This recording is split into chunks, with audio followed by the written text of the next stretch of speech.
열왕기상 10장을 통해서 솔로몬의 무역과 부축적 이런 제목으로 함께 은혜 나누도록 하겠습니다.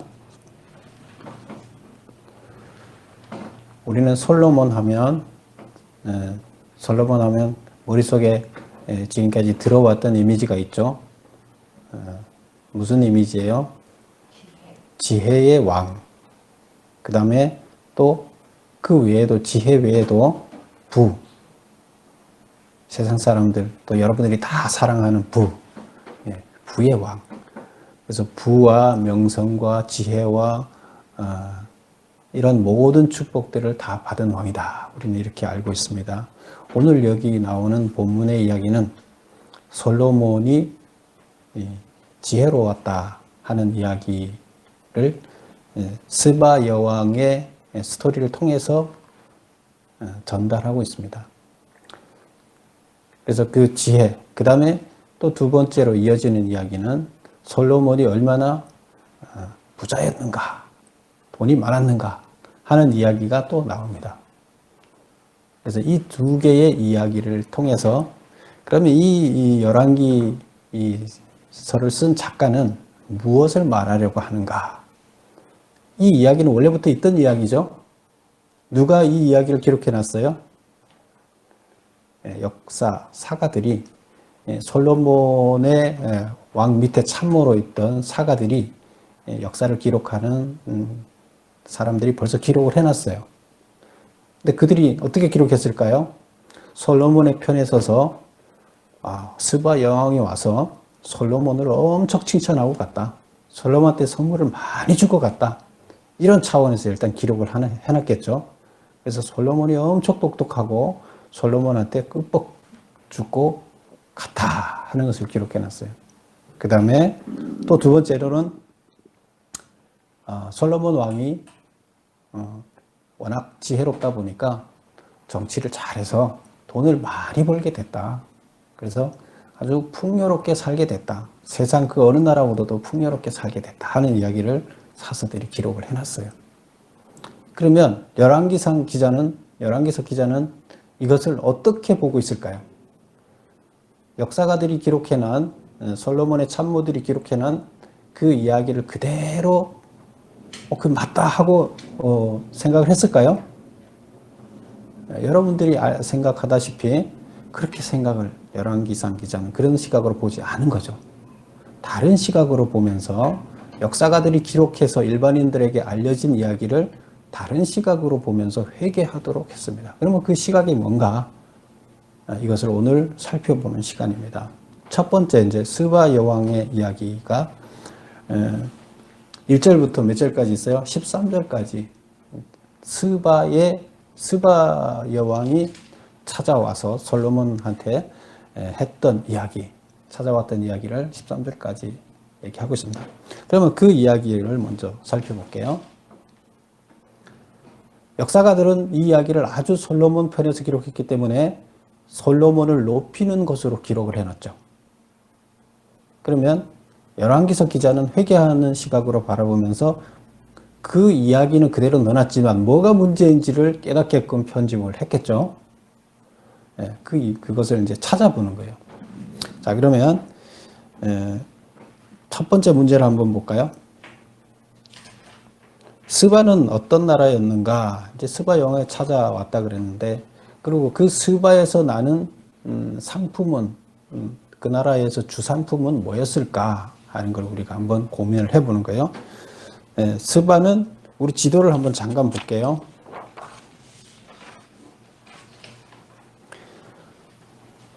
스바는 거기에 나와 있지 않은데요. 지금 우리가 지난주에 봤듯이 에시온 게벨 있죠. 에시온 게벨이 이스라엘 제일 남쪽에 있는 홍해로 가는 그 항구 도시라 그랬죠. 그래서 에시온 게벨에서 배를 만들었다 그랬어요. 배를 만들어서 소말리아 지역에서 뭘 싣고 왔다 그랬어요? 금과 백단목을 싣고 왔다 그랬죠.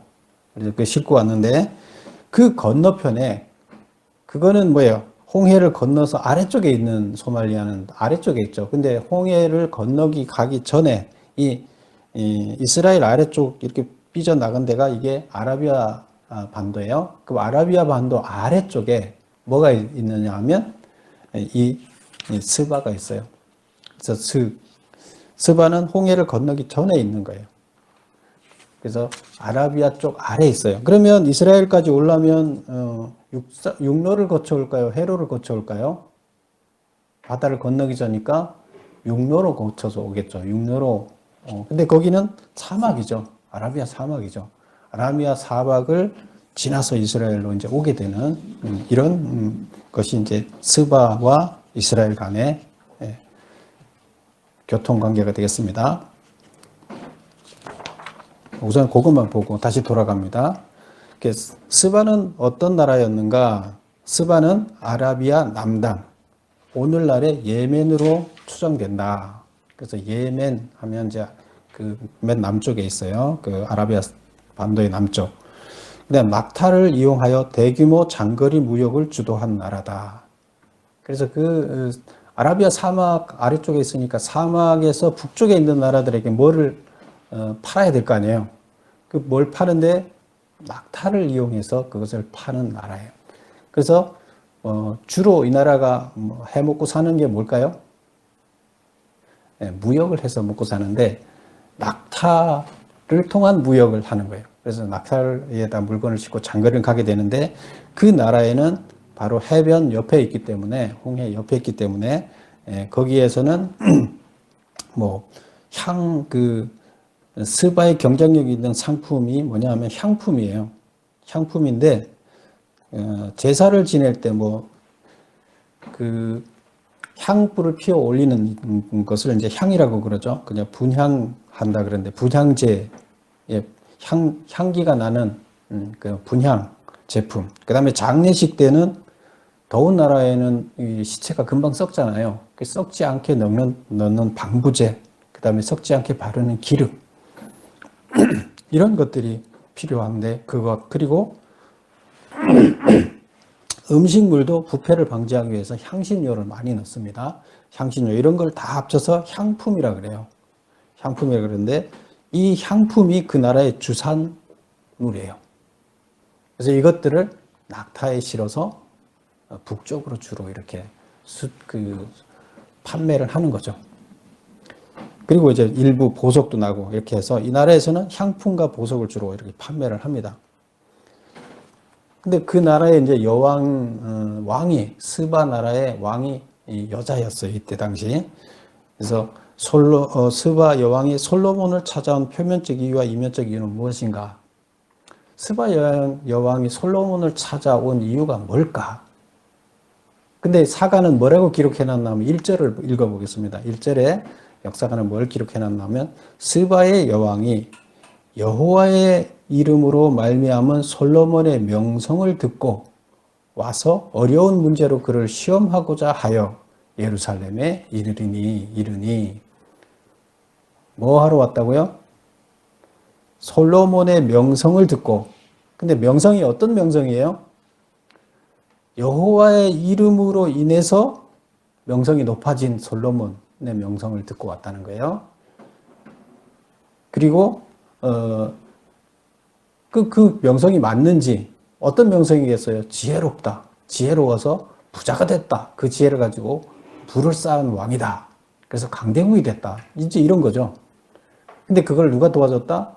여호와라는 신이 도와줬다. 이제 이런 명성을 듣고 와서 이제 진짠가를 이제 어려운 문제를 내보고, 그럼 어려운 문제를 내서 시험을 해보려고 보겠다는 것은 이 지금 시바 여왕도 자기가 뭔가 좀 지혜롭다고 생각했겠죠. 시바 여왕도 무역을 통해서 나라가 좀 부강한 나라였어요. 이쪽 지역에서는 부강한 나라였어요. 그래서 찾아왔다. 그럼 시험 문제를 냈겠죠. 그래서 찾아온 이유를 이렇게 기록을 하고 있어요. 여호와의 이름으로 말미암아 솔로몬의 명예를 듣고 어려운 문제로 그를 시험할 목적으로, 정말로 지혜로운 왕인지, 정말로 그래서 부강한 나라인지, 신이 도와줬는 건지 내가 가서 소문만 명성을 들었는데 알아보겠다, 확인해 보겠다. 그리고 그렇게 기록을 했어요. 근데 실제적인 이유는 뭐냐? 2번 보겠습니다. 이면적 이유. 숨어 있는 실제적인 이유는 스바의 상업적 이익을 위해서 방문을 했다. 팔레스타인의 신흥 강대국인 이스라엘과의 무역협정을 위해서 왔다는 거예요. 지금 이 나라는 북쪽에 있는 나라들에 주로 물건을 팔았어요. 그런데 다윗 때부터 문제가 생겼어요. 무슨 문제가 생겼을까요? 다윗이 지금 팔레스틴에 있는 가나안 주변국들을 다 지배해서 그들을 주종의 관계로 만들었어요. 그래서 주변 나라들이 다 누구한테 조공을 바쳐요? 이스라엘의 조공을 바치는 거예요. 그리고 이스라엘 말을 듣는 거예요. 그리고 그 주변의 나라들을 통해서 또 이스라엘 북쪽으로 물건을 많이 팔아야 되는데 이스라엘 북쪽으로 가려고 그러다 보니까 거기 이스라엘의 길이 딱 있어요. 상인들이 다니는 길인데 그것을 다 장악을 해버렸어요. 이스라엘이 힘이 약할 때는 주변국들의 힘이 강하고 이럴 때는 그 나라를 통해서 가고 했는데 지금 이스라엘이 힘이 강하니까 거기가 다 막혀버렸어요. 그래서 남쪽에서 이스라엘 통과해서 북쪽으로 가야 되는데 이스라엘이 그것을 통로를 딱 장악해버린 거예요. 그럼 이제 무역의 길이 막혀버리잖아요. 먹고 살기가 힘들어지겠죠. 그 스바의 왕은 실제적으로 이 지금 무역의 길을 터야 되는 거예요. 어떻게 터야 돼요? 솔로몬한테 와서 구워 삶아야 되겠죠. 어떤 식으로든. 그래서 솔로몬하고 좋은 관계를 만들어 가야 되겠죠. 그래서 강대국한테는 어떻게 하는 거예요? 제일 좋은 방법이 조공을 바치는 거예요. 그리고 인정을 해주고 당신을 강대국으로 인정한다. 그리고 우리가 섬기겠다. 그리고 우리가 조공을 바칠 테니 우리를 잘 봐달라. 이렇게 해서 조공을 바치는 거예요. 그래서 큰 나라들은 조공을 받아먹고 작은 나라들은 갖다 주고 자기네 안위를 지키는 거죠. 그래서 이스라엘도 지금 그 주변 나라로부터 이런 관계에 있었는데 스바 이 여왕 이쪽은 아주 영향력이 미치지 않았어요. 근데 스바 나라 입장에서는 지금 무역의 통로가 막혀버리니까 문제가 심각해지는 거죠. 그래서 이 문제를 해결하기 위해서 온 거죠. 근데 이 역사가들은 뭐라 기록했다고요? 솔로몬이 지혜롭고 정치를 잘해서 명성이 드러나서 그것을 확인해 보러 왔다. 이제 이렇게 얘기를 하고 있습니다. 3번 보겠습니다. 스바 여왕이 솔로몬을 방문하여 얻은 이익은 금 120달란트와 많은 향품과 보석을 선물을 하고 그에 상응하는 대가를 받았다. 그래서 작가들은 그 역사가들은 뭐라 기록했냐면 일단 120달란트와 향품과 보석을 많이 주고 갔다. 이제 이런 식으로 기록을 해놨어요. 근데 13절을 가볼까요? 13절에 가보면 솔로몬 왕이 왕의 규례대로 스바 여왕에게 물건을 준 것 외에 그래서 다른 외국의 사절단들이 오게 되면 그 왕이 사절단에게 뭘 주는 거죠. 그래서 규례대로 스바 여왕한테 물건을 줬어요. 준 것 외에 또 그의 소원대로 구하는 것을 주니 그의 소원이 누구예요? 누구 소원이에요? 스바 여왕의 소원대로 구하는 것을 줬다. 스바 여왕이 구하는 것을 다 줬다는 거예요. 이에 그가 그의 신하들과 함께 본국으로 돌아갔다. 그래서 요구를 했는데 그걸 솔로몬이 다 들어줘서 다 받아갖고 갔다. 이 얘기예요. 자, 그러면 다시 돌아와 보겠습니다. 받아간 게 뭐예요? 대가를 받아간 거예요. 그럼 뭐 한 거예요? 물건 팔고 돈 받아간 거잖아요. 그렇죠? 대가를 받아간 거예요. 그래서 상품 판매를 잔뜩 싸갖고 와서 완료했어요. 2절 볼까요? 예루살렘에 이르니 수행하는 자가 심히 많고 수행하는 자가 심히 많다는 건 물건을 많이 싸갖고 왔다는 거죠. 향품과 심히 많은 금과 보석을 낙타에 싣고 왔다는 거예요. 그리고 솔로몬한테 나아가서 자기 마음에 있는 것을 말했다. 그래서 물건을 다 갖고 와서 다 준 거죠, 일단은. 근데 줄 때 어떻게 줬다는 거예요? 그냥 드린 것으로 표현을 하고 있죠. 그리고 나중에 요구해서 다 받아간 걸로 이렇게 하고 기록되어 있는 거죠. 그 다음에 두 번째를 보면 향후 거래를 위한 길을 열었다. 통상협상, 지금 물건 단품만 팔려는 것이 아니죠. 앞으로 계속 거래를 하고 자기네들이 물건을 팔 수 있게 길을 열자는 거죠. 그래서 통상협상을 완료하고 갔다. 이렇게 볼 수 있는 거죠. 근데 여기서 보세요. 금 120달란트가 얼마만큼 가치가 있어요? 우리가 앞전에서 한번 봤죠. 120달란트가 뭐 할 때 나왔죠? 금 120달란트. 앞에서 한번 나왔었죠. 그 두로왕 히람한테 120달란트를 받았죠, 돈을. 근데 땅을 얼마를 줬어요? 20개 성읍을 줬잖아요. 그러니까 20개 성읍을 팔고 받은 게 120달란트예요. 큰 돈이 작은 돈이에요. 큰 돈이죠. 근데 지금 여기는 역사가들은 뭐라 기록하냐면 스바 여왕이 그냥 금 120달란트를 줬다 이렇게 기록하고 있어요. 근데 감동해서 120달란트를 준 것처럼 이렇게 기록을 하고 있죠. 근데 뒤에 가서는 그것을 나중에 요구하는 것을 다 받아갔다는 것은 물건값 받아갔다는 얘기예요.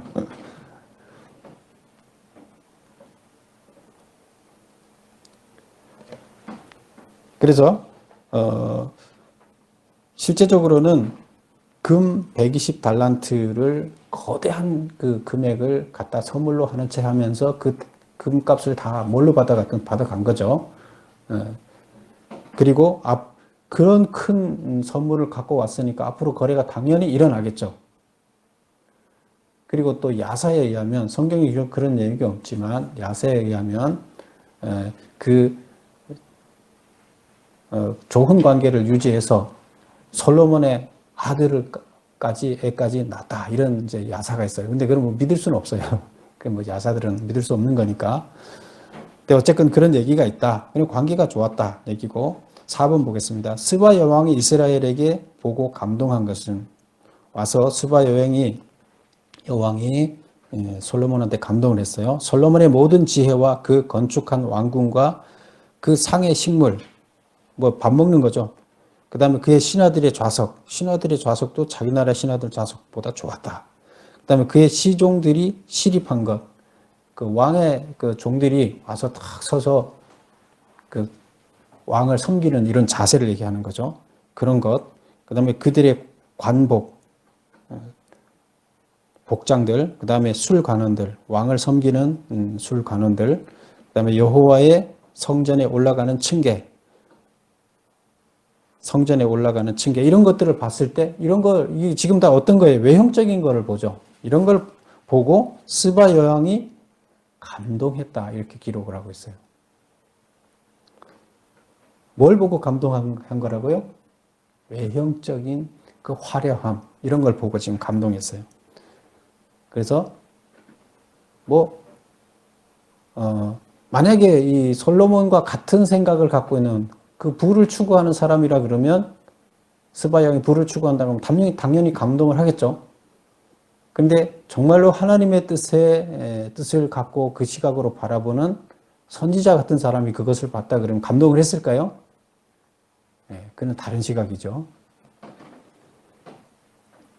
그래서 결국 스바 여왕과 솔로몬은 부를 마음의 중심에 두고 추구하는 그 가치관이 비슷했다. 이렇게 볼 수가 있는 거죠. 5번 보겠습니다. 스바의 여왕이 솔로몬에게 칭찬한 것은 무엇인가? 당신의 지혜와 복이 내가 들은 소문보다 더하다. 와서 보니까 소문 들었던 것보다가 엄청 더 당신은 대단하다. 이렇게 칭찬을 하는 거죠. 당신 앞에 서서 당신의 지혜를 듣는 당신의 사람들은 복되도다. 그래서 당신이 그 지혜로운데 그 지혜를 듣는 사람들은 참 복되다. 신하들은 복되다. 이렇게 하고 당신의 하나님 여호와를 송축한다. 그래서 당신을 이렇게 세워준 그 하나님을 송축한다. 이렇게 얘기를 합니다. 아주 최고의 극찬이죠. 근데 이걸 들으면서 여러분은 뭐가 속보이는 같은 느낌이 안 들어요?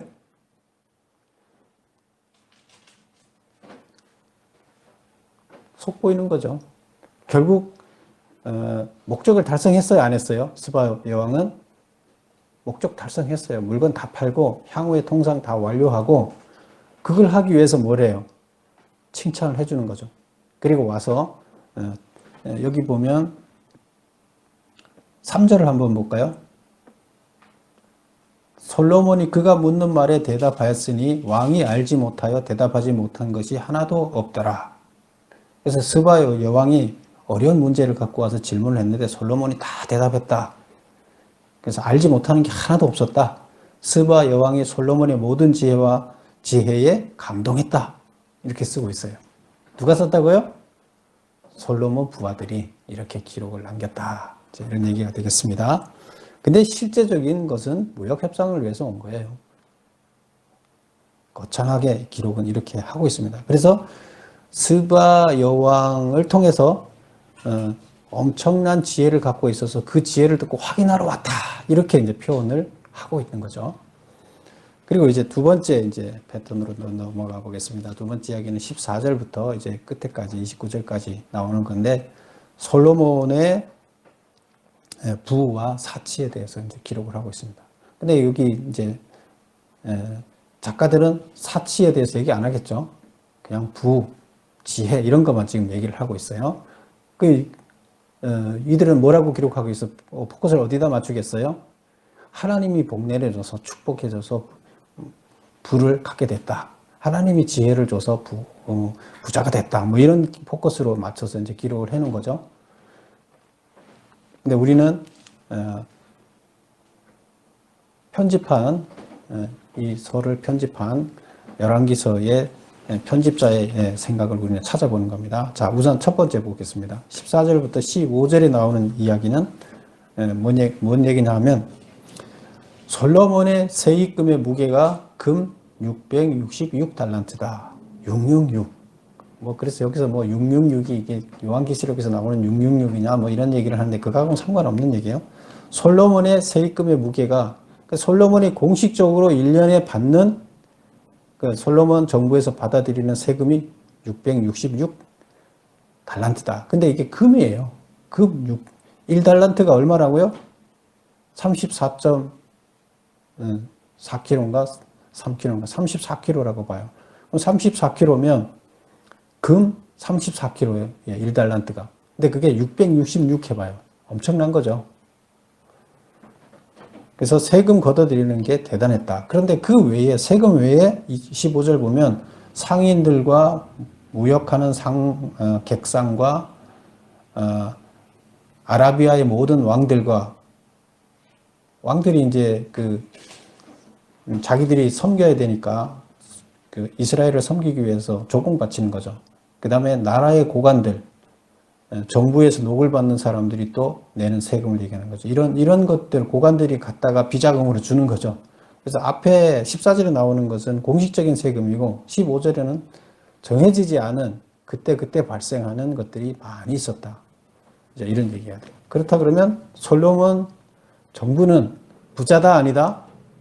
대단한 부자였다. 이제 이 얘기를 하는 거예요.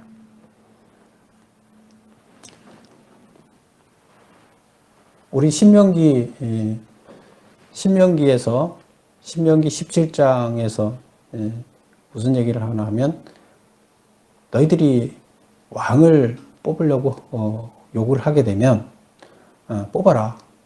하나님 원치 않지만 얘들이 정말 다른 이방 나라들처럼 왕을 세우기 원하면 뽑되 대신 조건이 있다. 뭘 지켜야 된다? 세 가지를 얘기를 한 거죠. 금해야 될 것 세 가지. 여자를 많이 두지 말라. 왕은 여자를 많이 두지 말라. 금을 많이 두지 말라. 또 한 가지가 뭐였죠? 말을 많이 두지 말라. 말, 병사들이죠. 그 군사를 가지고 나라를 이끌려고 하지 말고 왕은 부를 축적하려고 하지 말고 왕은 여자들을 많이 두면서 자기 욕망을 충족하려고 하지 마라. 이거예요. 그게 이제 왕이 지켜야 할 조건 세 가지예요. 근데 지금 여기 보면 솔로몬은 어땠어요? 어마어마한 금을 보유하고 있다. 근데 이거 역사가들은 하나님이 축복해서 복보줬다 이렇게 기록하고 있지만 역대기 기록자는 하나님이 신명기의 법에 어긋난다 얘기를 지금 말하고 있는 거예요. 그 다음에 두 번째 7번 솔로몬은 왜 금방패를 만들었는가? 16절 17절에 나오는 얘기는 솔로몬이 금방패를 만들었는데 금방패를 두 가지를 만들었다 그랬어요. 그래서 그 크기는 그럼 두 가지 크기는 어떤가 이제 보겠습니다. 가로 보겠습니다.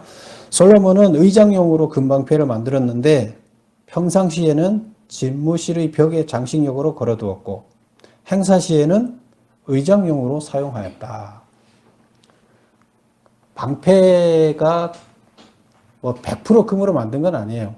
나무로 만들고 나무 밖에다 금을 씌웠다는 거예요.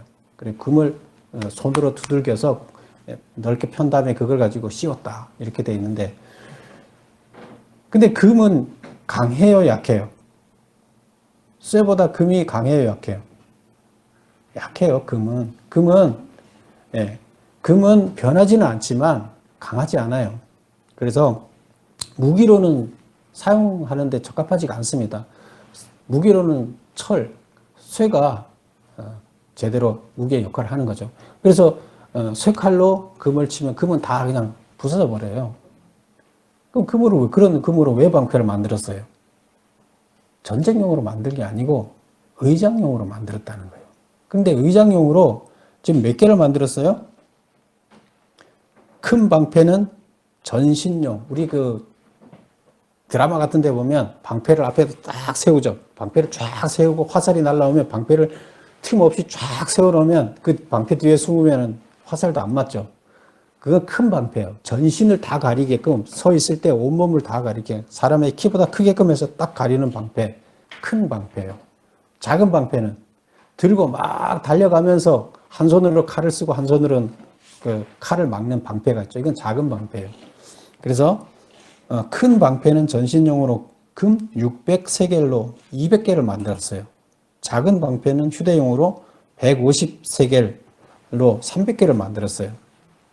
4분의 1이에요. 큰 세겔에 큰 방패가 60세겔이면 150세겔이면 4분의 1 정도 되게끔 이제 작은 방패를 만드는 거죠. 근데 이것을 평생 전쟁에 쓰지도 못하지만 지금 500개의 금방패를 만들어서 평상시에 어디 걸어 놓는다고요? 집무실 벽에다 쫙 걸어놔요. 금으로 번쩍번쩍하게. 그 다음에 행사시에는 외국에서 사신이 왔다. 외국에서 뭐 왕을 누굴 접견하러 왔다. 이럴 때는 우리도 도열을 하죠. 열병 행사 같은 거죠. 군인들 세워놓고 거기서 쫙 도열을 하고 그걸 뭐예요? 과시하는 거죠. 나라를 과시하는 거예요. 그런데 지금 이때 마찬가지로 의장용으로 이때 그 병사들이 뭘 들고 있느냐? 금방패를 들고 있는 거예요. 근데 금방패를 들고 태양 빛을 비치는 데를 비치게 되면 어떻게 돼요? 빛이 번쩍번쩍 하겠죠? 그래서 500개의 금방패가 빛을 반사하게 되면 난리가 나겠죠? 막 빛이 번쩍번쩍하고. 그래서 거의 정신 상태가 혼란하게 되는 휘황찬란함의 극치를 이루는 이런 상황이에요. 결국 자기가 신적인 그런 대우를 받는 거잖아요. 솔로몬이. 자기가 하나님보다 더 높이에 있는 것 같은 그런 느낌을 받는 모든 사람들 앞에서 높임을 받는 그런 것을 위해서 의장용으로 만들어 놨어요. 그럼 이것도 하나님의 뜻에 맞다 아니다?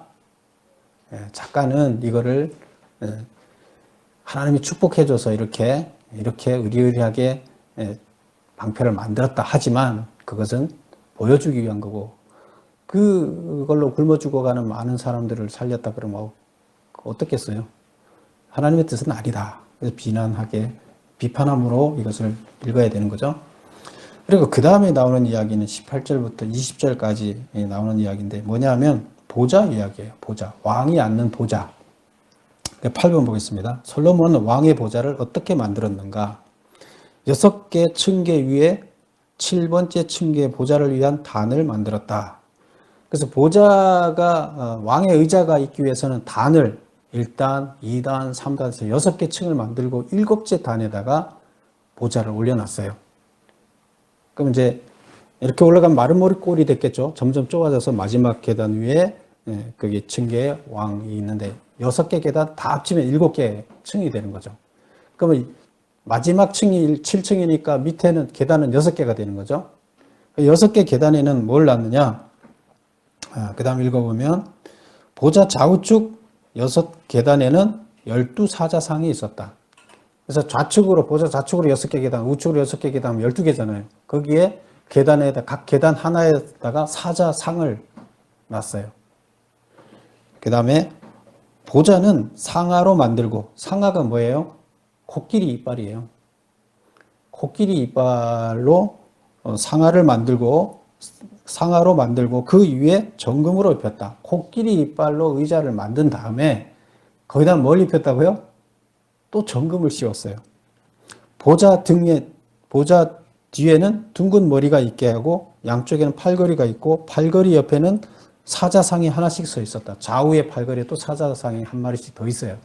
그럼 사자는 뭘 의미할까요? 사자는 힘을 의지한, 그 동물 세계에서 가장 강력한 동물이 사자죠. 그래서 가장 힘이 세다, 이런 얘기죠. 그래서 솔로몬은 힘의 왕이다, 가장 강력한 왕이다, 이제 이걸 표시를 하고 옆에 한 명씩 있고 또 계단에 6개씩 12개가 있는데 계단에 있는 6개, 12개는 뭘 의미할까요? 12지파, 12지파가 아주 강하다, 뭐 이제 이런 이야기가 되겠습니다. 그래서 이 보좌를 이렇게 만들었는데 여기 보면 20절 보세요. 12사자가 있어 그 층계 좌우측편에 있으니 어느 나라에도 이같이 만든 것이 없었더라. 전 세계에서 이렇게 잘 만든 그 보좌를 이렇게 화려하게 만든 데는 없다는 거예요. 솔로몬이 가장 사치스러운 보좌를 만들어서 가장 높은 자리에 사치를 부리면서 앉아 있었다, 이런 얘기가 되는 거죠. 그리고 그 다음에 이제 20절부터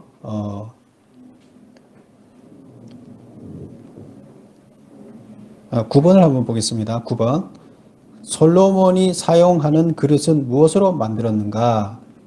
20절부터 22절까지 나오는 이야기가 이제 그릇 이야기가 나오는데, 솔로몬이 마시는 그릇은 다 금그릇이고 은은 없었다 얘기를 했어요. 은은 사용하지 않았다. 22절 보면 왕이 바다에서 다시스 배를 두어 히람의 배와 함께 있게 하고 그 다시스 배로 3년에 한 번씩 금과 은과 상아와 원숭이와 공장을 실어 왔다. 그래서 실어 와서 그 많은 금이 있었기 때문에 은으로는 만들지 않았다, 이런 얘기가 되겠습니다. 그 다음에 이제 10번을 보겠습니다. 솔로몬은 병거와 마병을 얼마나 보유하고 있었는가? 말과 병거를 어디로부터 들여왔는가? 병거 1400대. 병거가 뭐예요? 마차죠, 마차. 근데 지금으로 얘기하면 전차가 되는 거죠. 전차. 그 다음에 그 전차를 말이 끌고 가는 거죠. 병거를 말이 끌고 가는, 말이 끌고 가는데 마병이 뭐예요? 병사죠. 12,000명을 두었다. 그래서 병거에는 병거마다 말이 2대가 이제 끌게 돼 있었어요. 그러면 1,400개면 2,800마리의 그 말이 필요하겠죠. 이것은 어디로부터 들여왔어요? 그 다음 11번. 11번에서 나오니까 우선 11번을 보겠습니다. 솔로몬은 어떻게 국제무역을 하게 되었는가? 우선 솔로몬은 뭘 했어요? 길목을 막았어요. 국제교역의 길목을 지금 강대해지면서 아무도 자기 나라의 그 무역 통로를 함부로 못 다니게 딱 단속을 했어요. 원래는 통상적으로 그 상인들이 다니고 세금을 좀 받고 이렇게 보냈었는데 그걸 딱 차단을 했어요. 그리고 자기들이 뭘 했어요? 중개무역을 한 거예요. 그렇게 하면 어떻게 돼요? 자기들이 직접 중개무역을 하게 되면 북쪽에 있는 물건을 사서 남쪽에 주고 남쪽에 있는 물건을 사서 북쪽에 주고 이렇게 하면서 중개무역을 하게 되면 그걸 다 남기게 되는 거죠. 그러니까 이게 강대국이 되면서 그게 가능해진 거예요. 그래서 국제교역의 길목을 막고 말과 병거는 애굽에서, 그 다음에 금, 은, 상아, 원숭이는 다시스 배를 통해서, 향품들은 스바에서 각각 수입하여서 북쪽 나라에 수출하고, 그 다음에 레바논에서 수입한 백향목은 남쪽 나라에 수출하여 많은 부를 축적했다. 이렇게 나옵니다. 자, 그림을 보겠습니다. 앞으로 넘어가서. 빨간 글씨로 된 걸 보세요. 빨간 글씨가 헷 나오죠. 그럼 헷 족속이 어디 있어요? 북쪽에 있죠. 그 다음에 길리기아라는 쿠에라, 그 가로 빨간 게 잘 지금 안 나오는데요. 길리기아 지역에 쿠에라는 도시가 있는데요. 쿠에. 거기에서 말이 많이 생산돼요. 말이 많이 생산되는데,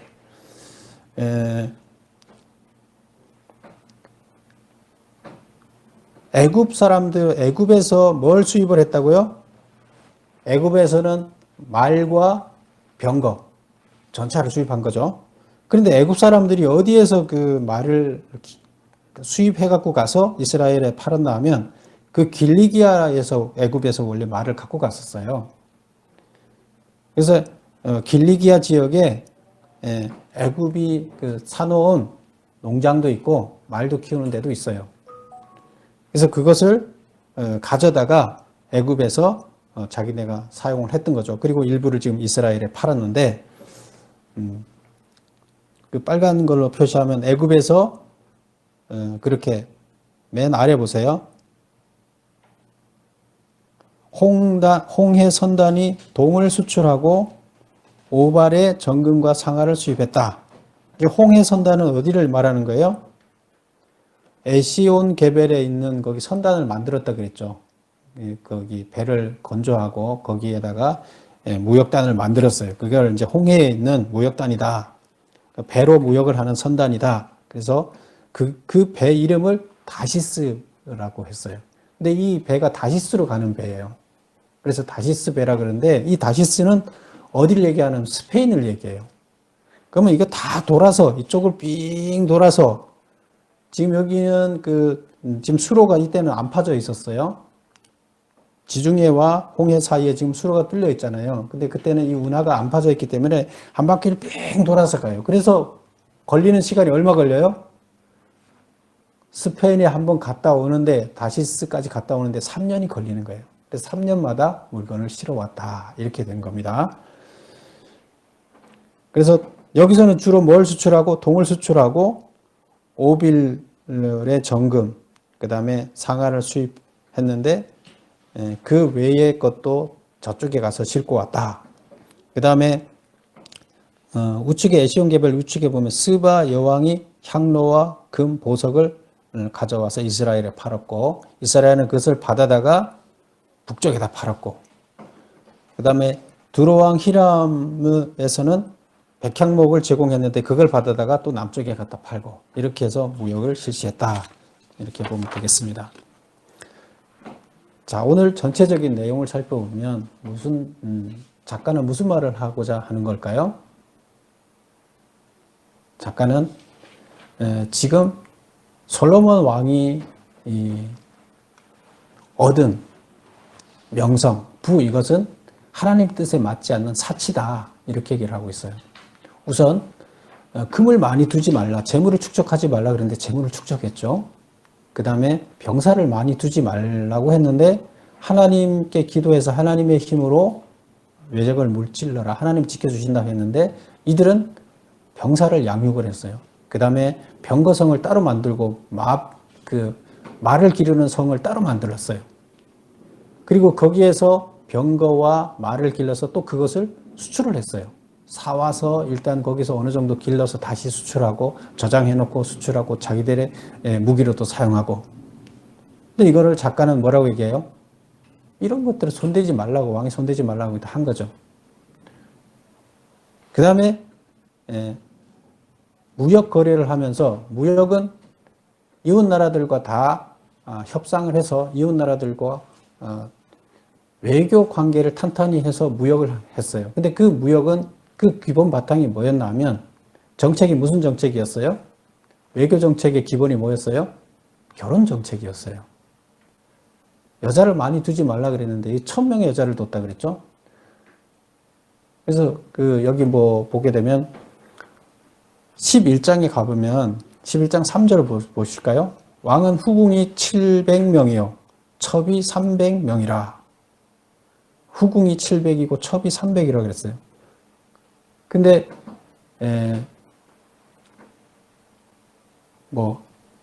이걸 보면 1000명인데, 이게 다 뭐 때문에 다른 나라에서, 물론 그 이스라엘 나라의 그 사람들도 있지만, 다른 나라의 공주들을 거의 주변 나라를 다 데리고 왔다는 얘기예요. 주변 나라가 얼마나 되겠어요? 주변 나라에 낳는 여자들은 다 데리고 왔다는 거예요. 왜 그렇게 했어요? 교역을 위해서. 그리고 그렇게 하면서 거기에 신전을 다 지어줬어요, 또. 그럼 이게 다 어긴 거예요, 솔로몬이. 왕이 지켜야 할 이런 것들을 금지시킨, 왕이 하지 말도록 한 것을 다 어겼어요. 지금 작가는 뭘 고백하고 있어요? 이걸 하지 않았다. 신명기 17장에서 말한 세 가지 왕이 금해야 할 것을 하나도 금하지 않고 다 했다. 그런데 그것을 하나님의 축복이라고 이렇게 의시되고 있다. 이걸 고발하고 있습니다. 우리가 하나님의 신앙을 잘못 해석하면 이렇습니다. 오늘날 교회에서 하나님께 기도해서 내가 부자 되고 다른 사람들은 어떻게 되든 나는 큰 축복을 받아서 떵떵거리고 살고 권력을 유지하고 부를 유지하고 하면 우리가 신앙생활을 잘해서 하나님 축복해 주는 것이다 이렇게 생각을 할 수가 있는데 그거는 잘못된 신앙입니다. 그런 신앙을 가지면 안 됩니다. 하나님의 마음, 하나님의 시각은 어디 있어요? 모두 다 같이 사람답게 사는 것. 종이 없이 다 자유인으로서 하나님이 준 자기 의사결정권을 행사하면서 행복하게 사는 것. 그리고 스스로 살 수 없는 능력자들을 도와줘서 행복하게 그들이 스스로 자기 권리를 다 찾으면서 살 수 있게끔 도와주는 것. 이게 지금 왕이 해야 할 일이에요. 통치자가 해야 할 일이에요. 그래서 종을 해방시키고 어려운 사람들이 정상적인 행복을 누리며 살 수 있게끔 만들어주는 것. 이게 왕이 해야 할 일인데 절대 그거랑 반대로 갔다라는 이야기를 하고 있습니다. 결국 이들은 그렇게 해서 하나님의 명령을 어기면 어떻게 되는 겁니까? 하나님의 계약의 당사자로서 하나님이 원하는 그 왕으로서의 그 계약의 당사자로서 이 다음 세대를 이끌어가야 할 나라를 세계를 변화시켜야 하나님의 상속자로서 일을 할 수가 없는 거예요. 그러면 계약 당사자로서의 위치에서 파괴돼야 되는 거죠. 계약이 파괴돼야 되는 거죠. 그 길로 계속 가고 있다 하는 이야기가 되겠습니다. 그래서 오늘날 우리들의 신앙도 잘 생각하면서 하나님이 원하시는 것이 무엇인가를 알아야 됩니다. 그리고 그 방향대로 가야 되지 잘못된 방향으로 가게 되면 잘못된 방향이 솔로몬처럼 축복으로 둔갑하는 경우가 있습니다. 우리는 올바른 신앙을 가져야 되겠습니다. 기도하겠습니다.